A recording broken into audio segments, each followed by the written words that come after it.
সকালের নাস্তা অথবা বাচ্চাদের টিফিনে এরকম ঝটপট পাস্তা তৈরি করে দিতে পারেন খুবই অল্প সময়ের ভিতরে। আসসালামু আলাইকুম, সবাই কেমন আছেন? আমি আলহামদুলিল্লাহ ভালো। আজকে সকালে বাচ্চাদের টিফিনের জন্য আমি পাস্তা রান্না করলাম আর তারই একটা ভিডিও আপনাদের সাথে শেয়ার করছি। তো এখানে 1 প্যাকেট পাস্তা নিয়েছি, ডিম আর সবজির ভিতরে গাজর, টমেটো, আলু নিয়েছি, কাঁচামরিচ কুচি করে কেটে নিয়েছি, পেঁয়াজ আর রসুন নিয়েছি।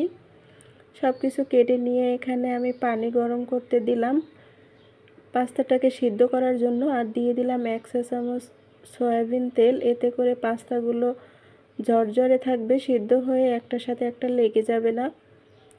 তো এই তো পাস্তাগুলো দিয়ে দিলাম, পানিটা ফুটে উঠছে তখন। আর পাস্তাগুলো দিয়ে আমি বেশ খানিক সময় রান্না করে নিয়েছি। আর পাস্তাটা কিন্তু এ পর্যায়ে সিদ্ধ হয়ে গিয়েছে। আমি একটা ঝুড়িতে ঢেলে নিয়েছি পানিটা সেকে নেওয়ার জন্য, আর এর উপরে একটু ঠান্ডা পানি দিয়েছি।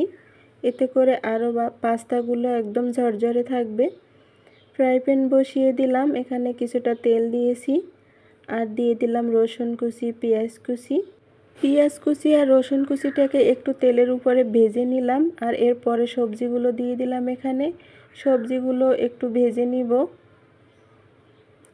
আর দিয়ে দিচ্ছি এখানে 2টো ডিম। আর ডিম 2টা আগে তেলের উপরে একটু স্ক্র্যাম্বল করে নিলে ভালো হবে, কিন্তু আমার একদমই মনে ছিল না, তাই আমি পরে দিয়ে দিচ্ছি।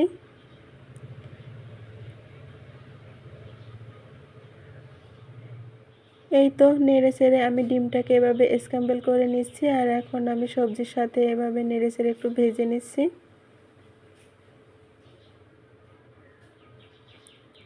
স্বাদ মতো লবণ দিয়ে দিলাম।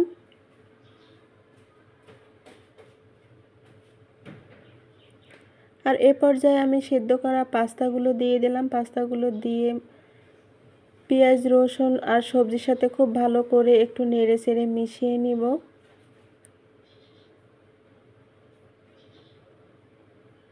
এই তো বেশ কিছুটা সময় আমি নেড়ে চেড়ে মিশিয়ে নিয়েছি।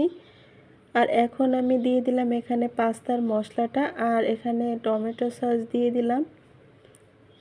সামান্য পরিমাণে টমেটো সস দিয়ে আমি নেড়ে চেড়ে খুব ভালো করে একটু সময় নিয়ে রান্না করে নিব। তো এই তো এ পর্যায়ে আমার রান্না করা শেষ।